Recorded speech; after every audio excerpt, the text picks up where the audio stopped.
안녕하세요. DJ 하늘입니다. 오늘의 사연 시작해 보겠습니다. 안녕하세요.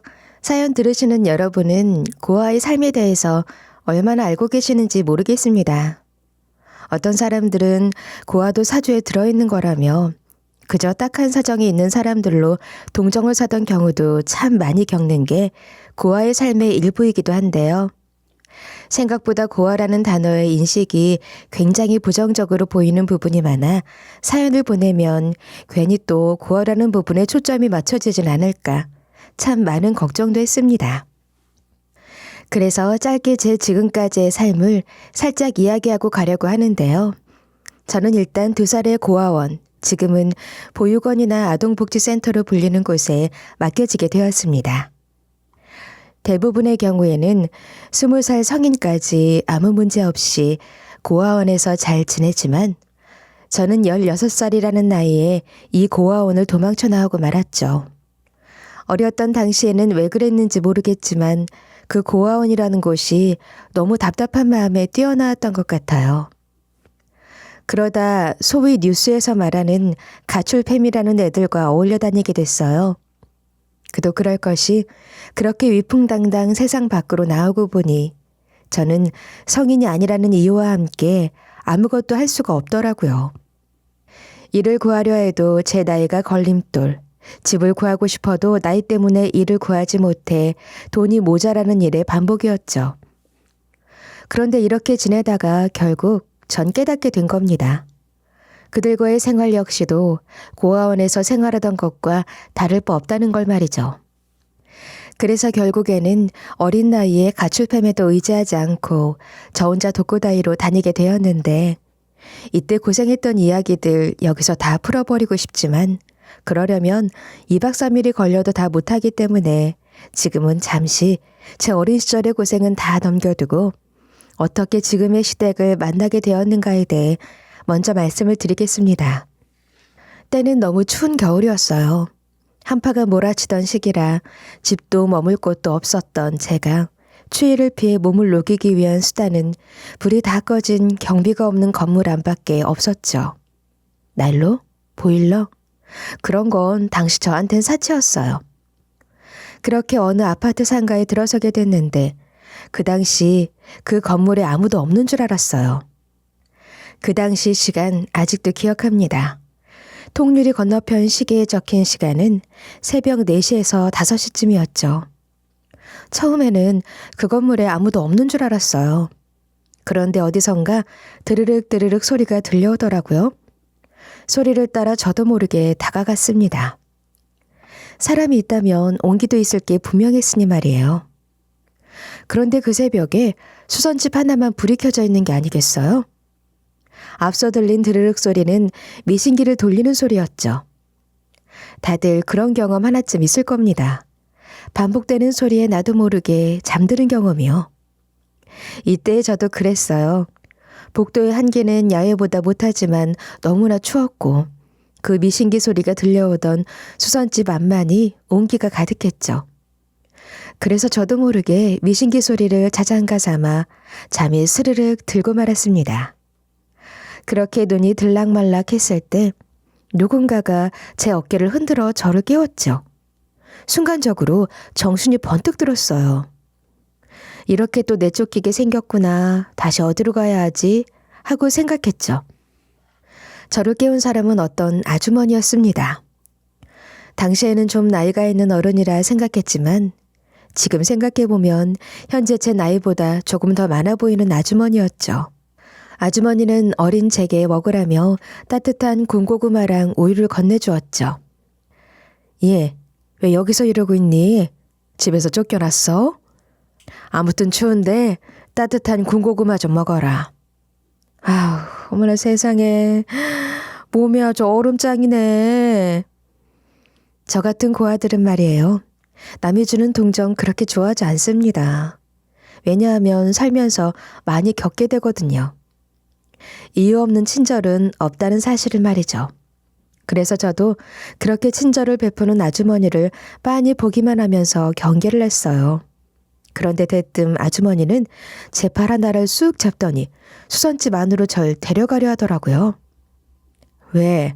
이 아줌마 못 믿게 있어서 그래? 그럼 이렇게 할까? 이 수선집이 아줌마 가게인데 안에 들어와서 먹어. 아무래도 너도 이런 추운 밖에서 먹는 것보다는 이게 더 낫지? 아주머니는 바로 제가 잠들 뻔했던 수선집의 주인 아주머니였죠. 쉽게 자신의 공간으로 저를 초대해 주던 사람은 처음이었기에 저도 모르게 아주머니에게 마음이 열렸고 저는 지금까지의 제 상황을 저도 모르게 다 이야기하고 말았죠. 참 슬픈 이야기지 않나요? 이 정도 작은 친절에 저도 모르게 술술 본인 사생활을 다 털어버리고 말다니 말이에요. 지금의 저라면 절대 하지 않았을 행동이었을 겁니다. 아무튼 그런 제 이야기를 묵묵히 들어주던 아주머니는 대뜸 말했습니다. 그렇다면 말이야, 너 아줌마한테 미싱 배워보지 않을래? 우리가 시집만 되면 정말 할 일이 너무 많아서 고양이 손도 빌리고 싶은 심정이거든. 그런데 마침 네가 이렇게 밖에 있다니. 이건 신이 주신 운명이 아닐까? 그 말에는 저도 모르게 개슴칠에 눈을 뜨고 아주머니를 다시 바라봤던 것 같아요. 물론 우리가 널 공짜로 부려먹겠다 그런 건 아니고 일단 수습만 잘 지나면 알바비는 다 쳐서 너한테 주마. 수습기간은 그래 6개월로 하자. 네가 잘하면 이것도 줄여줄 거야. 아무리 그래도 우리도 너한테 수선하는 기술을 가르쳐주는 건데 그 비용도 안 받으니 이 정도는 감안할 수 있지? 수선? 그거 배우면 어디서 사용할 수 있는데요? 그거 배워두면 정말 아줌마 말대로 쓸데 많은 거예요? 물론이지. 아줌마처럼 손재주가 좋은 사람은 이렇게 일감들이 엄청 많이 들어오는데. 안타깝게도 몸은 이렇게 하나밖에 없으니 일이 들어와도 무작정 좋다 할 수도 없어. 아줌마는 여기서 매일같이 새벽에 출근해서 밤까지 일해야 하거든. 이렇게 일감이 쌓이면 17시간씩 일할 때도 있는데 이게 너무 힘들단다. 그래서 이왕이면 너처럼 젊은 학생이 우리 손 거들어주면 우리가 너무 좋으니까. 당시 아주머니가 있던 수선집 내부에는 일감이 잔뜩 쌓여 있었습니다. 그게 다 돈이라는 말을 듣고 나니 어렸던 저는 저도 모르게 눈을 반짝이며 아주머니에게 배우겠다 말하게 되었죠. 어쨌든 사는 데는 돈도 필요했으니까요. 그렇게 저는 그 수선집에서 먹고 자고 하면서 일을 배워 아주머니의 시다가 되었죠.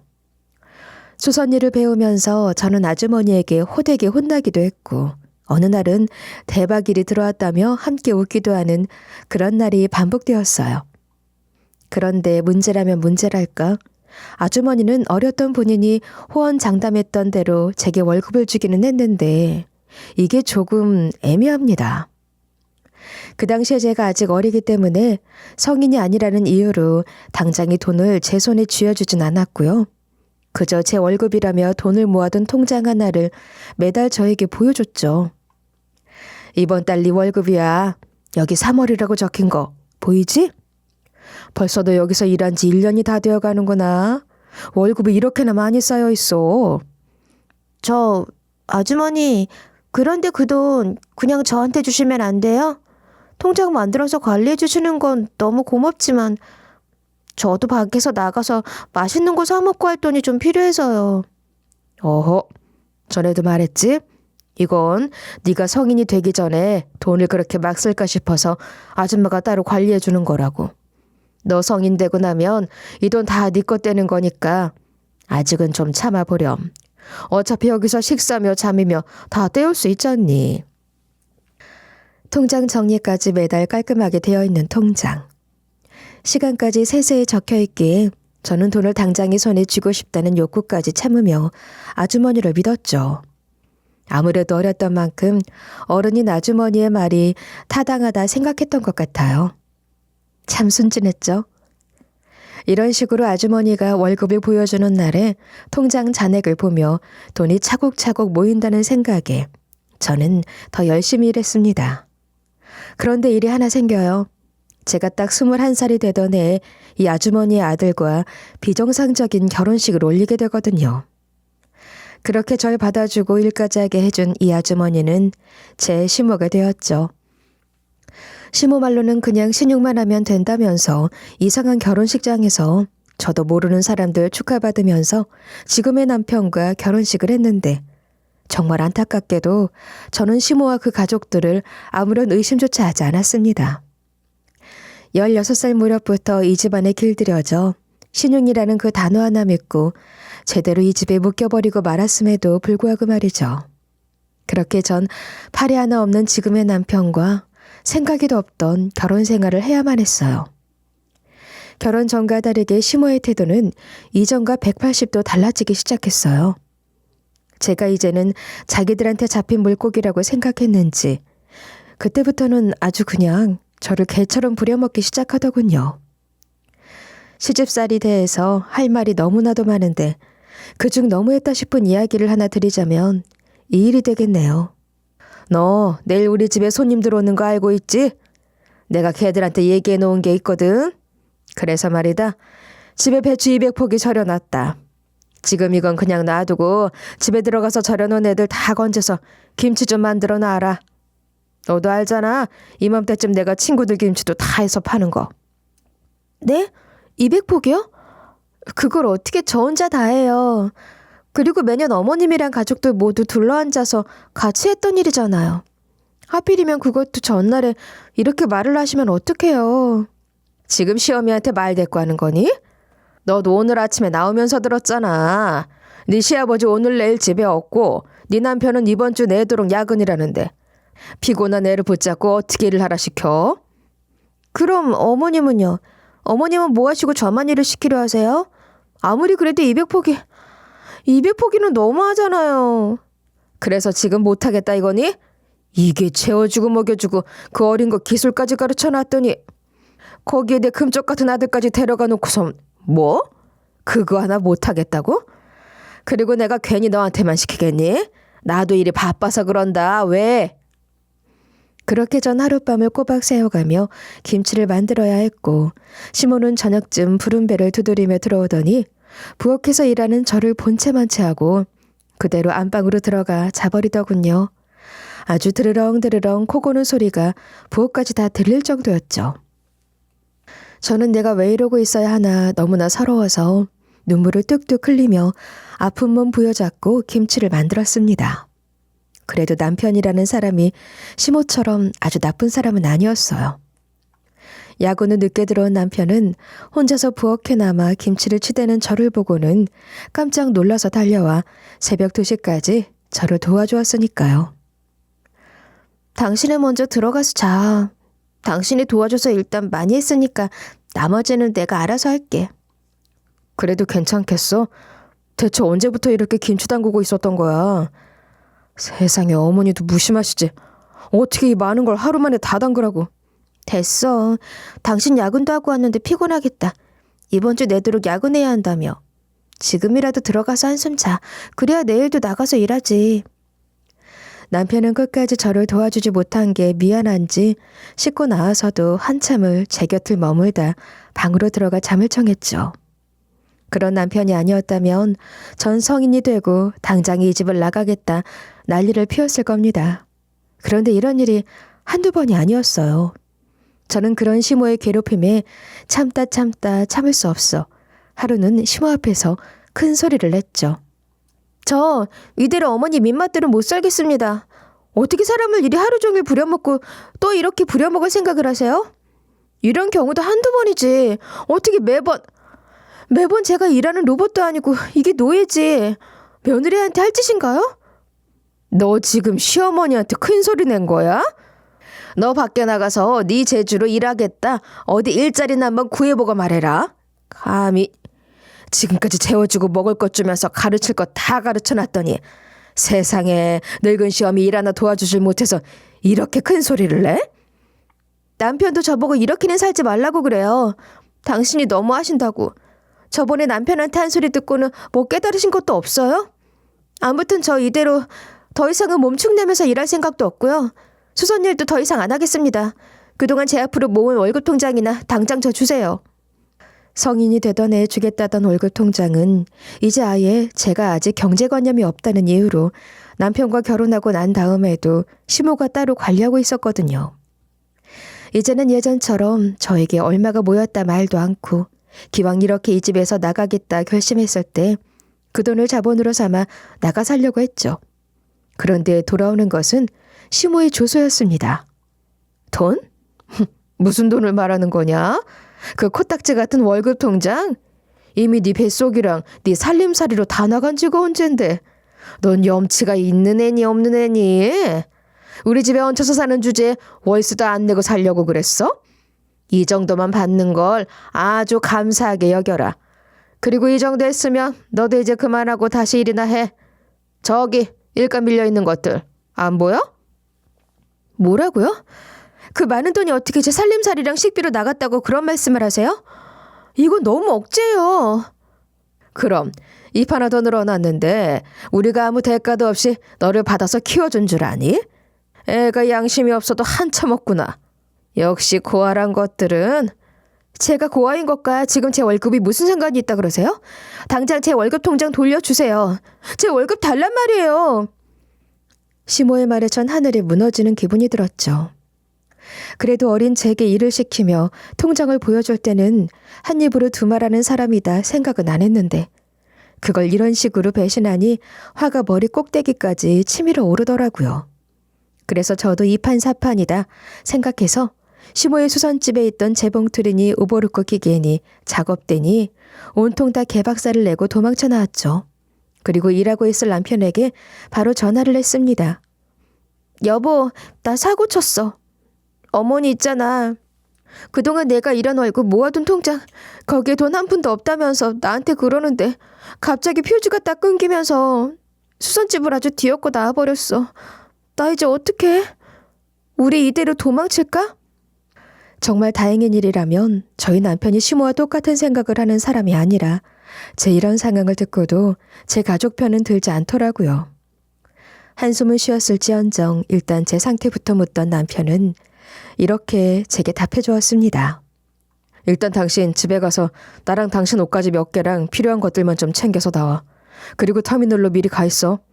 기왕 일이 이렇게 됐으니 어디 시골로 내려가서 살자. 우리 둘이서 힘을 합치면 뭐래도 굶어 죽지는 않겠지. 일단 지금은 내가 벌어둔 돈으로 충당하고. 그렇게 저와 남편, 저희 부부는 무작정 아무런 연고도 없는 지방으로 도망치게 되었죠. 남편은 사실 저를 따라 이렇게 도망치듯 내려올 필요도 없었는데 본인도 그 집 그 속 갑갑했다며 저를 따라와 준 겁니다. 너무 고마웠죠. 하지만 끝끝내 어떻게 찾았는지 모르겠으나 시모는 저희를 찾아내고 말더라고요. 그래도 남편은 제 자식이라고 뺨 한 번씩으로 끝내더니 저는 아주 그날 매타작을 당했습니다. 시모, 시부 둘 다한테 말이죠. 네 놈이 착한 내 아들까지 꼬셔서 얘를 이렇게 만들어? 뭐 이런 시골 구석으로 도망쳐 나온다고 해서 뾰족한 수가 있을 것 같았어? 이 어린 놈의 자식을 길러다 먹여주고 재워주고 성인 될 때까지 보상 하나 없이 키워줬더니 은혜를 이런 식으로 갚아. 고얀 것. 아주 이런 것들은 맞아야 정신을 차리지. 그러면서 아주 손발 쉬지 않고 놀리더니 시모가 이러더라고요. 네가 내 수선집 길게들 다 박살냈으니까 앞으로 받을 네 월급 통장 돈에서 하나씩 다 깔 거야. 알아? 내가 지금 당장이라도 3억 배상하라고 하고 싶은데 내가 천사지 천사. 지금 당장은 돈 없는 거 아니까 내가 참는다. 참아. 네? 3억이라뇨. 그깟 기계 몇 개 무슨 게 무슨 3억씩이나 해요? 300이면 모를까? 제가 정말 아무것도 모르는 어린애라고 그런 사정들까지도 모른다고 생각하세요? 야야, 너는 정신적 손해배상도 몰라? 그리고 네가 기계 박살내는 바람에 내가 수선집도 휴가 낸 거 생각하면 넌 그것까지 다 배상해야 돼. 세상 사는 게 어디 쉬운 줄 알아?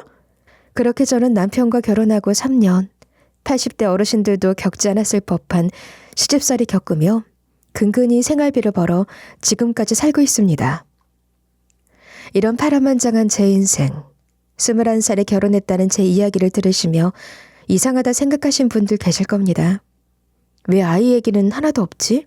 하고 말이죠.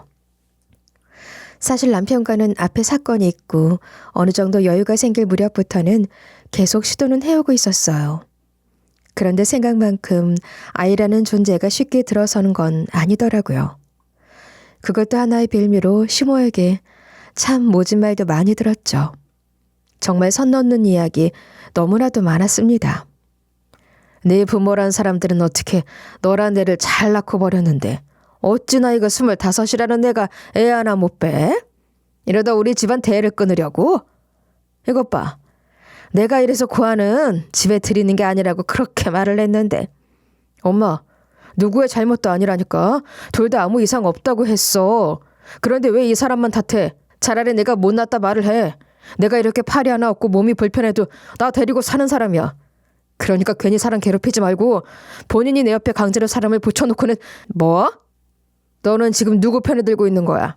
그리고 너 어디 가서 그런 말 절대 하지 마라. 부모가 낳아준 것만으로도 감사합니다 하고 인사나 하고 다녀야지. 어디 자기가 못 낳았다 아니다 말을 해. 엄마가 이렇게 결혼이라도 안 시켜줬으면 어디 네가 나가서 차만 아가씨 잘도 데려왔겠다. 왜 말을 그렇게 해?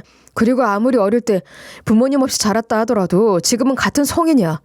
자기 일을 알아서 책임질 수 있는 성인. 제발 이제 우리 좀 그만 얽매이고 살아. 그 무슨 기계들? 내가 준 돈만으로도 다 해결 가능했잖아. 그건 당연한 일이고 자기 일 알아서 책임질 수 있는 성인이면 지금 너희가 애 못 낳는 이 상황도 책임을 져야지. 당장 내년에도 아이가 없으면 너 이혼시킬 줄 알아? 무슨 미꾸라지 한 마리가 집에 들어와서 아주 진흙탕을 만들어 놓네. 이런 상황이 남편과 시모의 대립은 갈수록 심해졌고 남편은 거기에 많은 스트레스를 받는 것 같았죠. 그래서 한 번은 진지하게 남편과 고민을 나누는데 남편이 이런 말을 하는 겁니다. 당신이 아직 버려졌다는 사실 하나에 몸이 거부받는 걸 보이는 건 아닐까? 우리 저번에 같이 검사받았어도 둘 다 아무 이상은 없었잖아.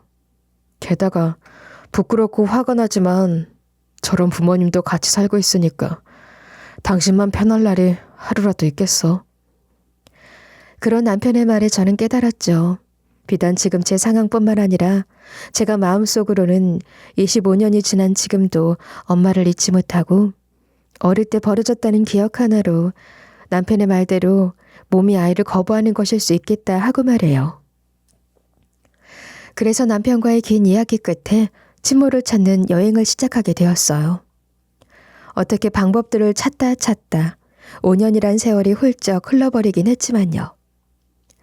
예전에 어린 패기로 한번 친모 찾겠다 가족관계 증명서를 떼어본 적이 있었거든요. 그런데 친모가 저를 가족으로 등록하지도 않았더라고요. 그 당시 마음의 상처가 너무 깊었기에 저는 친모를 지금껏 한 번도 찾겠다 생각해 본 적도 없었는데 다시 찾으려고 보니 정말 막막하더라고요. 어디서 어떻게 시작해야 할지 감이 잡히질 않았죠. 무작정 어떻게든 당시 소식 알아보겠다. 남편과 함께 제가 있었던 고아원 동네를 여기저기 들쑤시고 다녀도 저와 닮은 아이를 버린 엄마 이야기를 아는 사람은 하나도 없었습니다. 정말 많은 시간을 버려야만 했어요. 그러다 우연히 도움을 받게 된 건 같은 고아원에서 자랐던 제 단짝 친구였어요. 고아원 근처 동네를 찾아다니면서 우연히 다시 만난 친구는 작년의 여름 자신의 부모 중 친모를 찾아 재회를 한 적이 있다 했거든요. 부모님 찾는 법? 정말로 그 길을 가려고 하는 거야? 쉽지 않을 수도 있어. 부모가 원하지 않으면 네가 아무리 찾고 싶어도 거절당할 수도 있고. 마음의 준비는 된 거지? 그래, 너도 알잖아. 내가 작년부터 아기 얼마나 가지고 싶어 했는지. 이번에 남편이랑 대화하면서 느끼게 된 건데 아무래도 내가 심적으로 벌어졌다는 그 기억 하나에 너무 얽매이고 있지 않나 싶어서. 뭐가 됐든 일단은 한번 찾아보려는 시도라도 해보려고. 그래, 네가 그렇다면 나도 말릴 순 없지. 저번에 가족관계 증명서에는 아무런 정보가 없었다고 했지. 그럼 우리가 자랐던 보육원에 한번 가봐. 거기에 자라면 너희 엄마가 남긴 정보가 있을지도 몰라. 우리가 자랐던 곳? 거긴 왜? 나 거기서 도망쳐 나와서 좀 그런데. 나도 몰랐는데 이번에 엄마 찾으면서 알게 됐어. 너나 나처럼 부모가 직접 찾아와서 아이를 맡기는 경우에는 각서 같은 걸 남긴대. 양육권 포기에 대한 증거로 쓰이는 각서. 거기에 정보가 적혀 있더라고. 어렵게 갈 뻔한 길을 단짝 친구 덕에 쉽게 방법을 찾을 수 있었죠. 저는 그 길로 제가 한 14년 정도 자랐던 고아원에 달려가서 원장님을 만나 물어봤어요. 그러자 원장님이 제게 각서 하나를 건네주더군요. 저번에 지은이도 와서 찾더니 이제는 예원이 너도 이렇게 찾는구나. 난 너희가 괜히 이렇게 부모님 찾겠다 하다 마음 다치진 않을까 걱정이다. 설사 부모님과 만나지 못하더라도 너무 힘들어하진 말고. 그래도 예원이 너는 결혼해서 잘 살고 있잖니. 걱정 감사합니다, 원장님. 제가 중간에 고아원을 마음대로 빠져나가는 바람에 속 많이 상하셨죠. 바로 사과하러 오려고 했는데 그동안 사는 게 바빠서 많이 와보지도 못하고 이렇게 부탁만 드려서 너무 죄송해요. 다행스럽게 단짝 친구의 말대로 각서 안에는 친모의 정보가 고스란히 담겨 있더군요. 저는 그 정보를 바탕으로 경찰서에 찾아가 사람을 찾아달라 요청했고 당일 바로 연락을 받을 순 없었어요. 그렇게 한 일주일 정도 기다렸던 것 같네요. 경찰이 일하던 제게 전화를 했더군요. 어머님 찾았습니다. 그런데 일단은 먼저 이 말씀부터 전해드리려고요. 솔직하게 이런 일 몇 번 겪어봐서 하는데 친부모님 찾으셨다고 해서 그분들이 무조건 답변에 응해주시는 건 아닙니다. 마음의 준비는 단단히 하시고 계세요. 결과는 오늘 중으로 전해드리겠습니다. 경찰의 말을 처음엔 참 아이러니하다 생각했어요. 본인이 낳은 자식을 보기도 싫다 하는 부모라니 말이죠. 뭐 사람 사는 일엔 저마다의 사정이 있다 생각했지만 제가 선택하고 나온 세상도 아닌데 참 너무하다는 생각을 했어요. 그러나 다행히 그날 저녁 친모로부터 절 만나겠다는 연락이 왔고 저는 주말에 잠시 시간을 내어 친모를 만나러 가기로 했습니다. 물론 그 자리에는 저희 남편도 함께 갔고요. 네가 내 딸이구나. 어쩜 이렇게 곱게 자랐을까? 옆에 남자분은 전화로 말했던 네 남편이니? 안녕하세요. 제가 이의 엄마입니다. 엄마는 남편의 불편한 몸을 보고도 아무런 말도 안 했습니다. 그저 제 남편이라는 말 하나에 저를 애지중지 챙겨주는 남편의 행동 하나만 보고 참 괜찮은 사람이다 판단했던 것 같더라고요. 안녕하세요, 장모님. 이렇게 처음 뵙게 되네요. 그런데 이 사람 장인어른은 따로 없나요? 그게 두 사람에게는 정말 부끄러운 말이지만 제가 너무 어린 나이에 사고를 쳐서 애를 낳아서 말이에요. 처음에는 젊은 패기였을까 낳아서 잘 키우면 된다는 생각으로 애를 낳긴 했는데 세상이 말처럼 쉽진 않더라고요. 그나저나 이름이 예원이 맞지? 처음 듣는 이야기였죠. 제 엄마라는 사람은 어쩌다 한번 만난 남자와 사랑을 나누다 저를 임신하게 되었고 그 남자는 자기 잘못이 아니라며 손잡고 병원을 가자 했더랍니다. 그래도 뱃속의 아이도 생명이다 지키기 위해 엄마는 혼자서라도 저를 낳았던 거고요. 제가 2살이란 나이에 맡겨지게 된 것도 결국엔 어렸을 적 저처럼 삶이라는 벽에 부딪히게 되면서였던 거죠. 네, 엄마. 엄마 맞는 거죠? 원장님이 그러시던데 엄마가 저 찾으러 온다 그렇게 말했다면서요.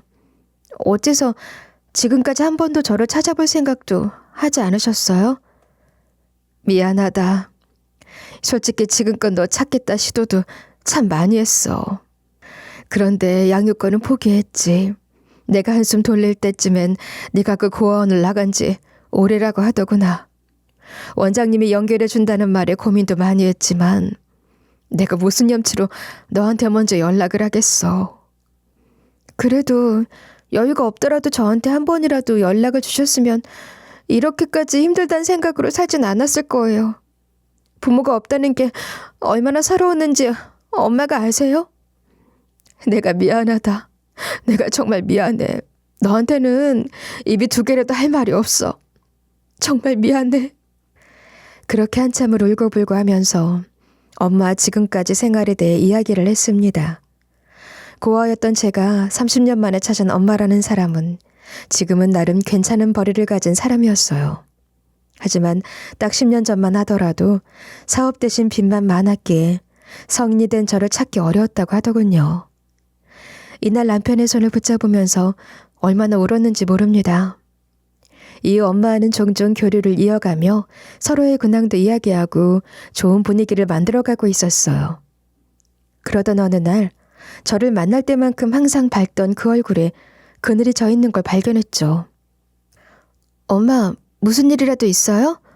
오늘따라 안색이 너무 안 좋아 보이세요. 아니, 내가 무슨 일이 있겠어. 얼른 저녁이나 먹자. 여기 맛있다고 해서 내가 2주 전부터 예약한 가게야.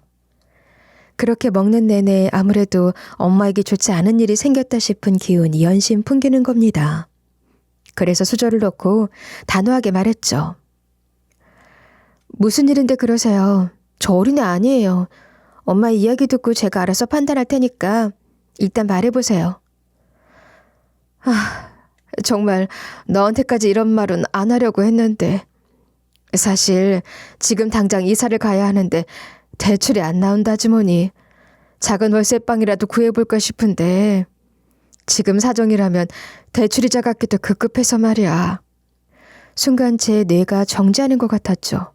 머릿속으로는 예전에 봤던 동영상 내용들이 떠오르고 있었어요. 왜 고아인 자식 찾아서 돈 달라 구걸하는 부모가 있다는 얘기는 예전부터 정말 많이 들이던 이야기였으니까요. 그래서 설마 하는 생각이 들던 찰나 엄마가 말했습니다. 너한테 돈 빌려달란 이야기 안 할 테니까 너무 그렇게 표정 굳히지 마. 어떻게든 되겠지. 안 되면 회사 탕비실에서 침낭이라도 켜놓고 자면 되고. 그런 엄마 헤어진 뒤 남편과 집에서 이날 있었던 엄마 이야기를 나눴습니다. 그래서 당신은 장모님 도와주고 싶다 이 생각이지? 당신 근래에 장모님 만나고 표정 많이 좋아졌으니까. 솔직히 의심되긴 해. 옛날부터 그런 이야기들 많았고 지금 당장 이렇게 만난 지 얼마 안 된 시기에 바로 돈 관련된 이야기를 꺼냈으니까. 그래도 이번 고비만 넘기면 어떻게든 돈은 구해줄 거라고. 그때까지만 버티면 된다고 하는데 그래도 나이 50 더 드신 분을 어떻게 맨 땅에서 주무시게 하겠어. 우리 집에 방 하나 마련해 드린 건 어떨까? 그래도 딸이 있는 집이니까 조금은 편하게 계실 수 있잖아. 여기에? 당신 미쳤어. 어머님도 오시는 집에 우리 엄마 같이 있다가 함께 보기라도 하면 어떤 일 생길지 몰라서 그래? 아, 맞네. 내가 그 생각을 못했네. 그럼 어떡하지? 내가 대출이라도 받아볼까? 지금까지 어떻게 모은 돈을 다 합치면 작은 원룸 전세방 정도는 가능할 텐데. 정말 그래도 괜찮겠어, 당신? 만약 정말로 엄마가 우리 속인 거면 어떡하려고. 참나, 없을 일 걱정 사서 한다. 당신은 장모님 정말 그럴 사람으로 보여? 애초에 그럴 사람이었으면 당신 찾으려고 했다는 시도조차 안 하셨을 거야. 왜 장모님이 예전에 당신 엄청 찾아다녔다고 그랬었잖아. 그리고 돈은 없다가도 생기는 거야. 혹시 하는 일이 생기면 그냥 어쩔 수 없다 생각해야지 뭐. 능청스럽게 자신이 가진 전 재산을 보태주겠다는 남편. 정말 고마웠죠. 그렇게 저는 작은 원룸 전셋집을 엄마에게 얻어드렸습니다. 엄마는 연신 괜찮다 했지만 막상 집에 들어가니 안색이 훨씬 좋아 보이더라고요. 그래서 걱정하던 제 마음과 달리 뿌듯했죠. 그런데 이 소식을 어떻게 들은 건지 시모가 대뜸 저희 집에 찾아와서 소리를 빽 지르기 시작했어요. 이놈의 도둑년을 봤나? 부모 없는 고아년을 데려다 식구로 맞이해줬더니 엄마 찾았다고 거기에 홀라당 돈을 다 갖다 바쳐? 전셋집을 얻어줘? 너 미쳤니 정말? 아직 남편이 들어오기도 전 저는 그런 시모를 혼자서 감당해야만 했죠. 어머님 무슨 말을 그렇게 하세요. 영호 씨와 이야기도 다 끝냈고 허락한 일이에요. 이제 저희도 30 접어들었습니다. 제발 이제 그만 그만 괴롭히세요. 얘가 지금 어디서 시어미한테 바락바락 말댔고야? 이제 보니 네 애미란 년이랑 짠 거지? 아주 모녀 사기단이 다 있어. 응? 아니면 네 애미란 년은 우리 아들 등쳐먹으려고 왔나 보지? 그렇지? 마음이 어지러웠습니다. 어디서 엄마에게 지불해줬던 소리가 새어나갔는지 아니면 남편이 저를 배신한 것인가 오만 생각이 다 들었죠. 그때 시모의 입에서 이 일을 어떻게 알게 되었는지 딱 나왔는데 저는 어처구니가 없더라고요. 세상에 자기 다 큰 자식까지 감시하는 부모가 이 세상에 어디 있습니까? 내가 영호 이것이 요즘 하는 행색이 이 호상에서 핸드폰 한번 받기에 망정이지. 내가 영호 핸드폰을 안 봤으면 지금쯤 어떻게 됐겠어? 너 같은 고아년한테 전 재산 아주 탈탈 털어주고도 남았겠지. 그렇게 몇 차례 언성이 올라갈 때쯤 밖에서 비밀번호를 누르는 소리가 들렸죠. 그러자 시몬은 얼른 현관으로 가더니 소리쳤습니다. 예, 영호야. 넌 어떻게 된 게 이런 애한테 홀라당 넘어가서 전 재산을 넘겨? 내가 진작에 이 도둑년이 네 돈 탐낼 거라고 통장 내가 관리한다 했지. 지금이라도 안 늦었다. 당장 헤어지자고 이혼하자고 말해. 아주 인연 본때를 보여줘야겠어. 하지만 밖에서 들어온 사람은 뜻밖의 인물이었죠. 그 사람은 바로 제 엄마였습니다. 들어오려던 엄마는 순간 시모가 소리치는 말에 이게 무슨 일인가 싶어 잠시 굳어버렸고 저는 얼른 달려가 그런 엄마의 앞에 서서 시모와 엄마가 서로 알아보지 못하게 가렸죠. 그런데 이미 서로 얼굴을 본 상태라 시모가 이젠 제 멱살까지 쥐면서 말하는 겁니다. 너 설마 네 엄마라고 지금 이 집에 들락날락거리게 놔둔 거니? 우리 영호가 어렵게 구한 이 집에? 너 지금 부모도 버리고 간 자식을 가족으로 맞아줬더니 아주 선을 넘는구나. 그렇게 제 뺨까지 때리려던 그 순간 엄마가 시모의 손을 잡고 소리쳤습니다. 여보세요. 지금 누구 자식 멱살을 잡고 뺨을 때리려 합니까? 당신 누구야? 영호 이름 말하는 거 보니 사돈인 것 같은데. 뭐? 우리 딸 보고 고아라고요? 얘가 어딜 봐서 고아예요? 여기 얘 엄마 여기 있습니다. 아 그래 잘 만났네. 사돈? 누구 마음대로 사돈이래? 당신 얘 버리고 가족 등록도 안 해놓고 간 거 내가 모를 줄 아나 보지? 자기 자식 하나도 제대로 책임지지 못하고 버리고 가냐니 무슨 부모란 말을 쉽게 꺼내나? 네? 지금 말 다 하셨어요? 저요? 누구보다 얘 사랑하는 마음으로 낳았습니다. 비록 경제적인 상황이 여의치 않아 아이를 고아원에 잠시 맡겼지만요. 그리고 얘를 낳았던 나이가 20대 초반입니다. 아무것도 모를 나이에 낳아서 양육권 포기하고 난 다음에야 가족 등록하고 하는 법을 알았을 뿐이에요. 그래서 지금 겨우 찾은 자식한테 돈 뜯어먹겠다고 전세집까지 얻어가셨습니까? 제 아들 등까지 쳐먹고 말이에요.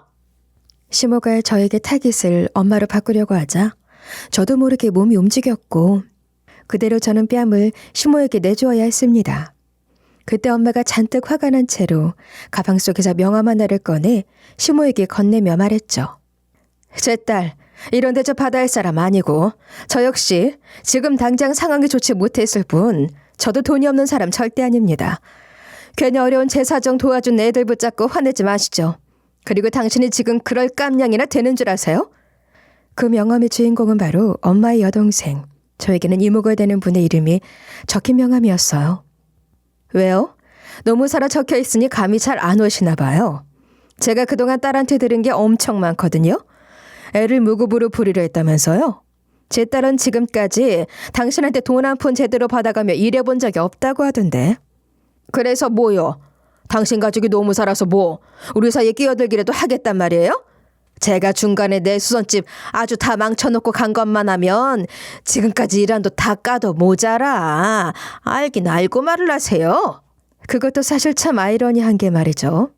제가 예전에 어렸을 때 당신처럼 수선일 하겠다고 그 수선집이라는 곳에 기계들 사서 일했던 적이 있거든. 그러니 가격 어느 정도 다 알겠죠.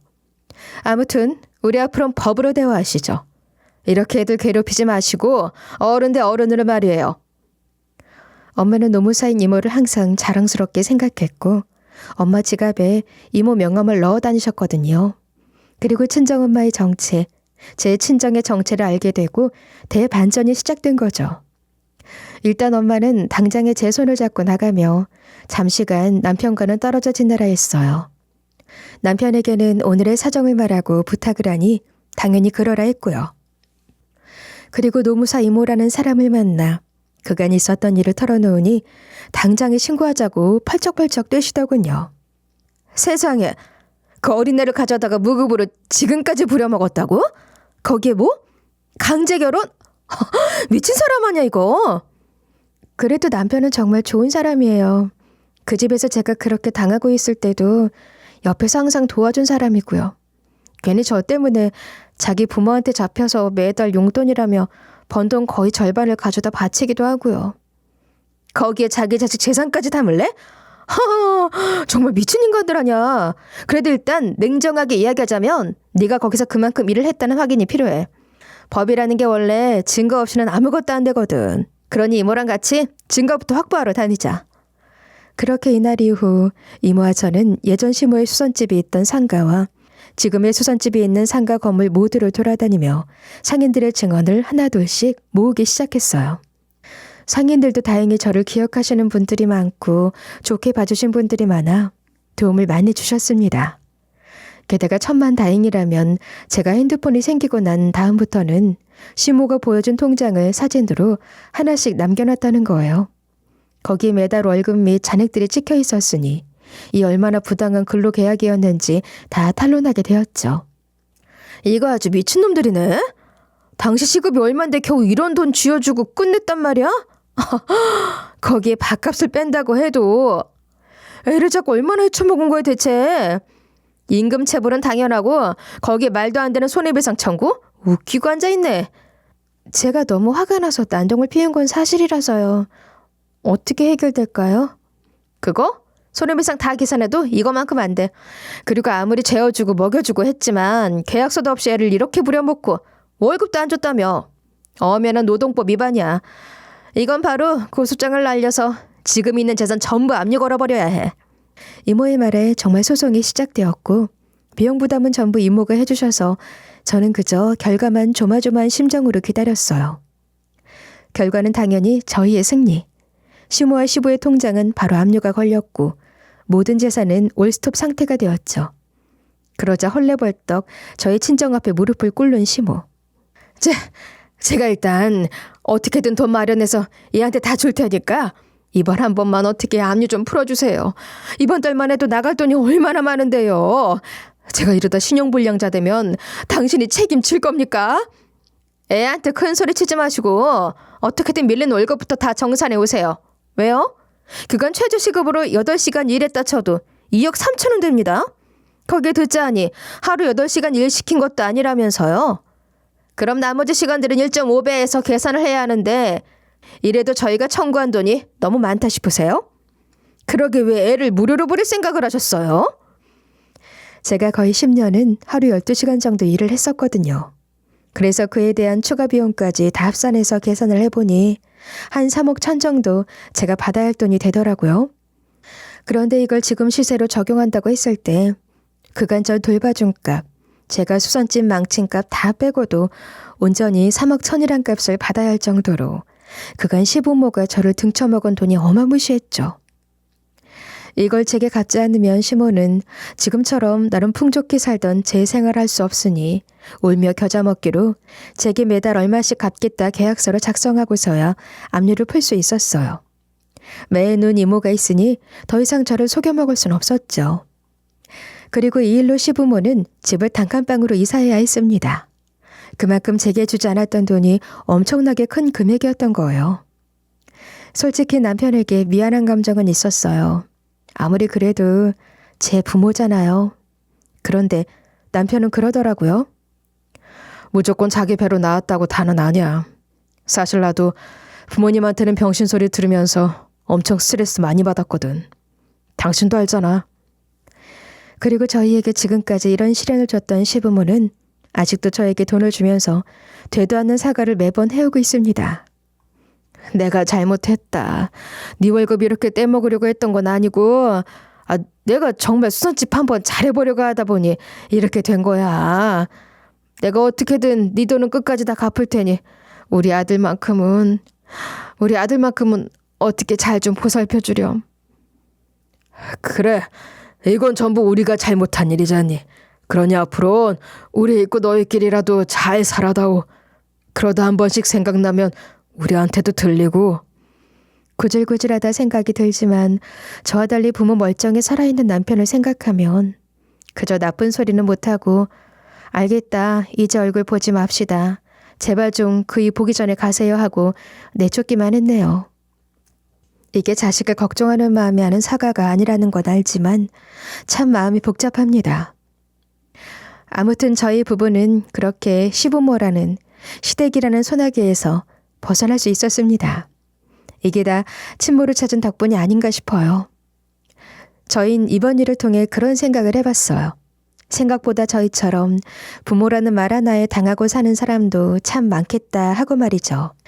그래서 말인데 아무리 자식이라도 너무 부모 말만 맞다 하지 마시고 적어도 올바르다 아니다는 판단할 줄 알아야 한다 생각합니다.